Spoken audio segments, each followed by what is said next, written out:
hung heavy over Willow Creek, casting silver streaks across the quiet, manicured lawns. It was supposed to be a peaceful night, a moment of quiet after another long day. But as Mark Reynolds stood near the narrow river at the edge of his property, the eerie stillness made his skin crawl. He had noticed it for weeks. Strange piles of garbage floating downstream, snagging on branches and cluttering the once pristine waters. At first, he brushed it off as careless neighbors or passing strangers. But tonight was different. Tonight, the garbage was close, too close. A black trash bag bobbed gently against the bank, the plastic glistening under the moonlight. Something about it felt wrong. His pulse quickened as he grabbed a fallen branch and pulled the bag closer. It was heavy, heavier than trash should be. With a deep breath, he pried it open, expecting the usual mess. Instead, beneath the crumpled fast food wrappers and plastic bottles, his fingers brushed against something cold and metallic. His heart nearly stopped. It was a golden locket, tarnished but unmistakable. His stomach twisted in shock as recognition hit him like a punch to the gut. This wasn't just any locket. It was his late wife's, the same locket that had mysteriously disappeared after her death nearly a year ago. His throat tightened. How had it ended up here, amongst garbage in the river behind his house? And why now? His gaze darted across the water to the house directly opposite his, Karen's house, the HOA president, the woman who had made his life a living hell from the day he moved in. She was the self-proclaimed protector of the community, a title she wielded like a weapon.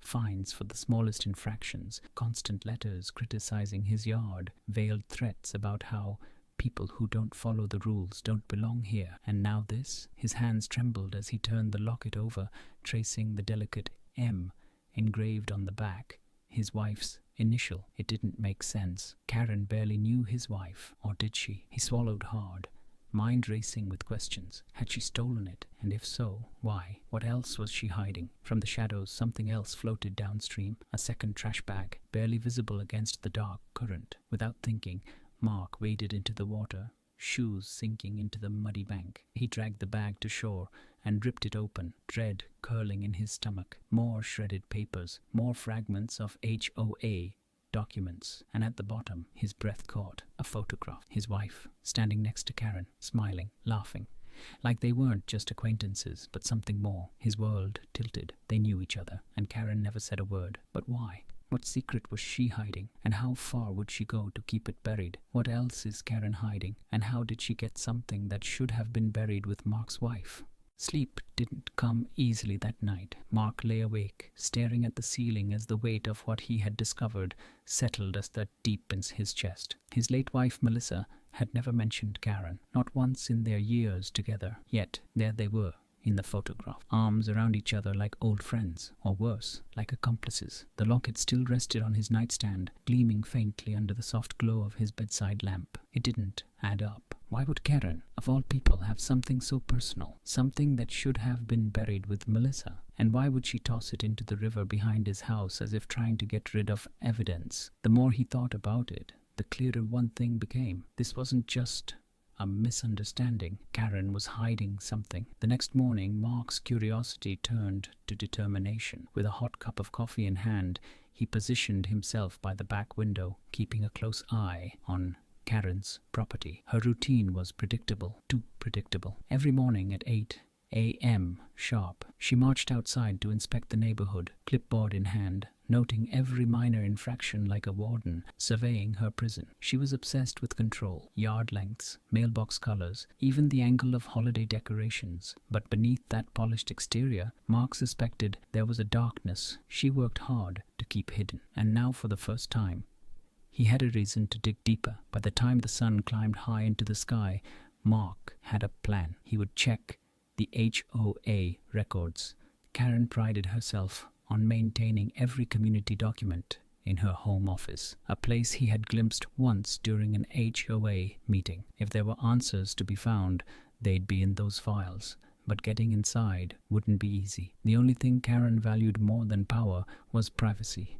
She rarely left the house unattended, except on Wednesday evenings when she hosted the HOA's Elite Circle dinner. It was the perfect window of opportunity, And tonight was Wednesday. When the clock struck 7 p.m., Mark watched as Karen's SUV rolled out of her driveway. His heart pounded in his chest as he waited until the taillights disappeared down the street. With a deep breath, he slipped through the side gate, careful not to trigger the motion lights.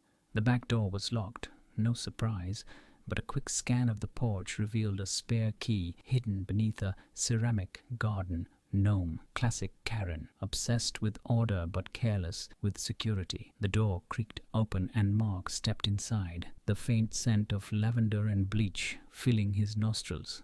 Everything was immaculate, too immaculate. It was the kind of house where nothing felt lived in, just displayed. He moved quickly, his footsteps silent against the polished hardwood floor. The office was just as he remembered.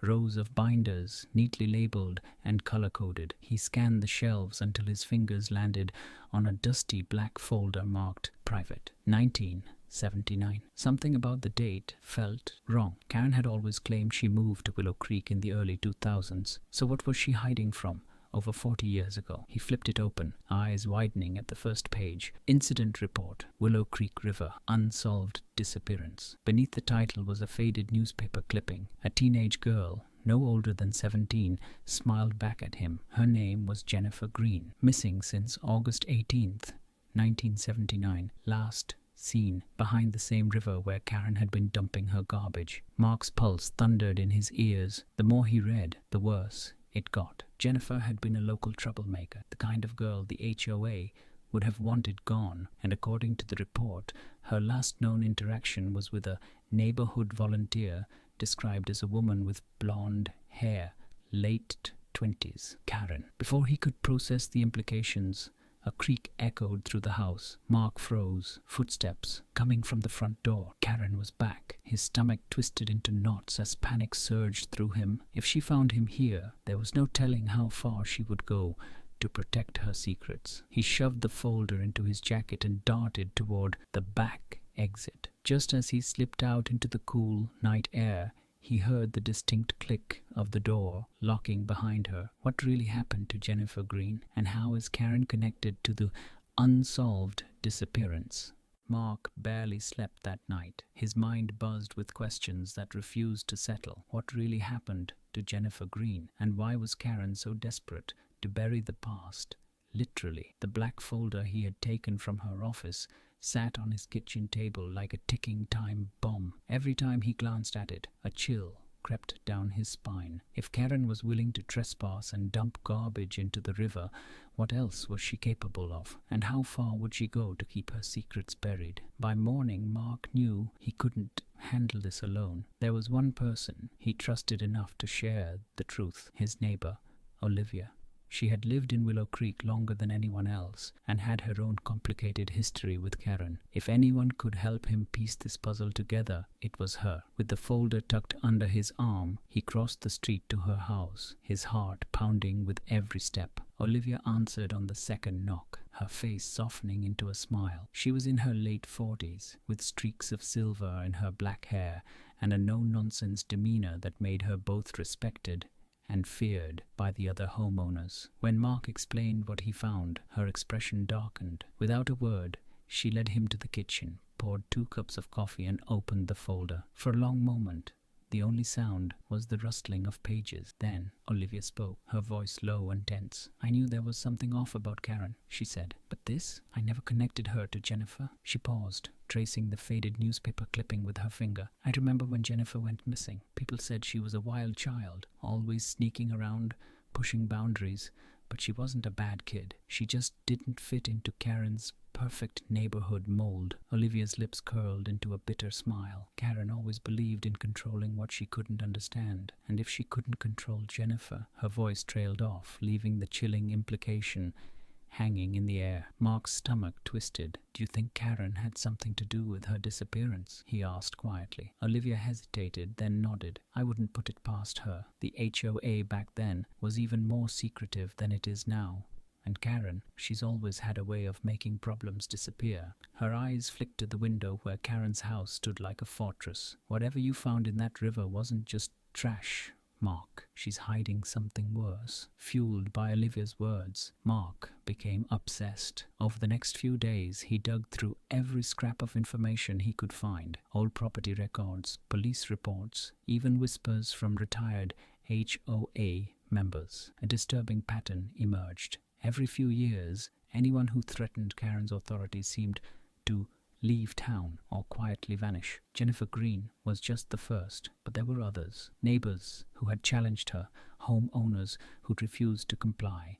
They all disappeared under mysterious circumstances. And now Mark wondered, was he next? His paranoia deepened when strange things began happening. His security cameras, once reliable, mysteriously malfunctioned. His car tires were slashed.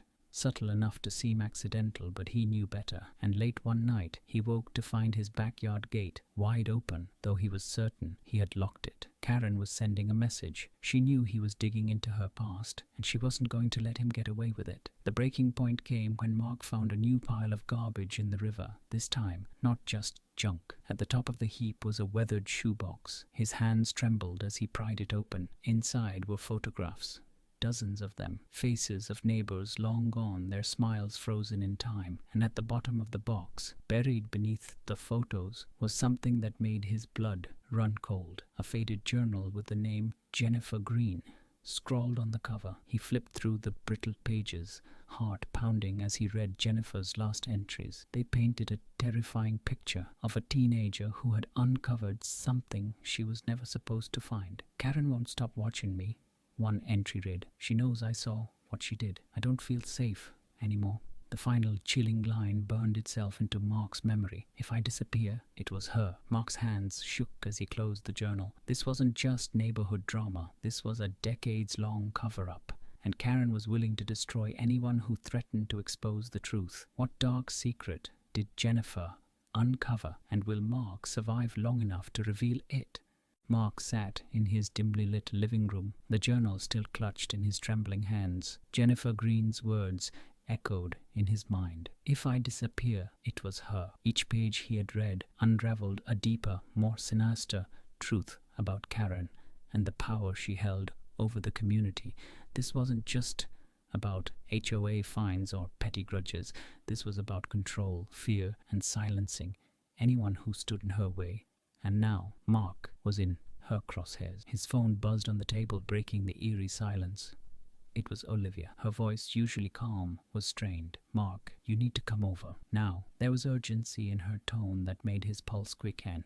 Without hesitation, he grabbed the journal and hurried across the street. When he arrived, Olivia was waiting by the door, her face pale. She ushered him inside and locked the door behind him. On her kitchen counter lay a stack of documents. "I did some digging of my own," she said, her voice low, "and I found something horrifying." Mark leaned in as Olivia spread out the papers. They were old HOA records, minutes from private meetings never meant to see the light of day. One record, dated just a month before Jennifer's disappearance, caught his eye. It mentioned a disruption caused by a resident who had discovered sensitive information about the HOA's activities. The resident's name had been blacked out, but Olivia tapped her finger on the page. "It's Jennifer," she said. "I'm sure of it. And look here." She slid another page toward him. A contract, but not the usual property agreement. This was something darker. A confidentiality clause, one that threatened legal and financial ruin for anyone who exposed the HOA's private dealings. And it was signed by Karen herself. Mark's mind raced. What kind of secrets was Karen hiding that required this level of cover-up? "Do you think Jennifer found out something illegal?"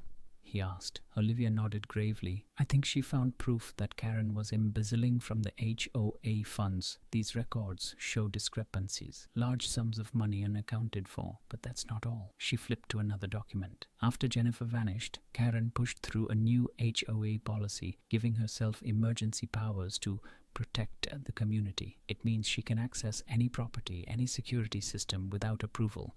"She's been spying on us for years." A chill crept up Mark's spine. No wonder Karen seemed to know everything. No wonder she had been one step ahead. And now, with him digging into Jennifer's case, she was escalating her threats. Suddenly, Olivia's lights flickered.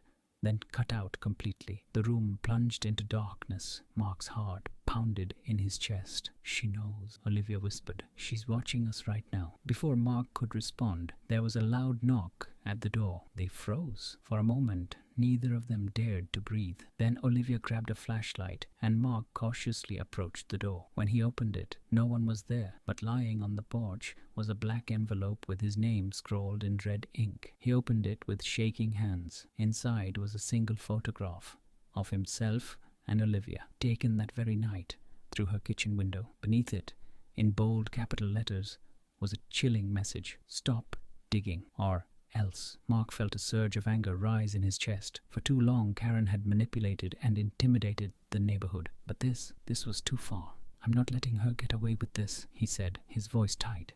Olivia nodded, her jaw clenched. "We need proof, something undeniable." The next day, they devised a plan.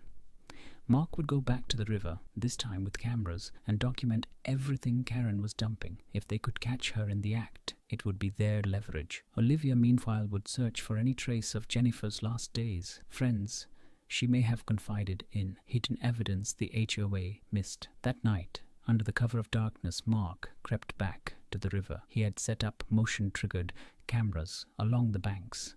Hours passed in silence until, at last, he heard the distant hum of an engine. A pair of headlights cut through the shadows. It was Karen. She stepped out of her SUV, dragging a heavy black bag behind her. With the practiced ease of someone who had done this before, she heaved it into the water. But Mark wasn't just watching. He was recording every move. When she drove away, he retrieved the bag. This time he wasn't leaving without answers. His hands trembled as he cut it open. Inside was something far worse than he imagined.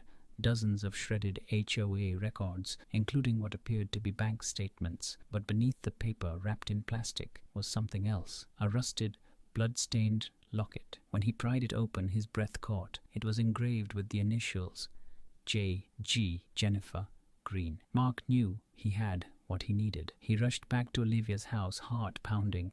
Together, they compiled every piece of evidence: the shredded records, the journal, the locket, and the surveillance footage. This was no longer just a neighborhood squabble. This was criminal. By morning, they filed a report with the local authorities, handing over everything they had. And this time, Karen couldn't bury the truth. A week later, police raided Karen's house. What they found shocked even Mark. Hidden files, surveillance equipment, and financial records exposing years of embezzlement. But the most damning discovery was buried beneath her garden shed: human remains that would later be identified as Jennifer Green. Karen was arrested. Her iron grip over the community finally shattered. The neighborhood, once fearful of her wrath, began to heal. And Mark, he refused to let Jennifer's story be forgotten. With Olivia's help, he exposed everything, turning the once quiet, controlled world of Willow Creek into the center of a national scandal. But as Mark stood by the river one last time, he couldn't shake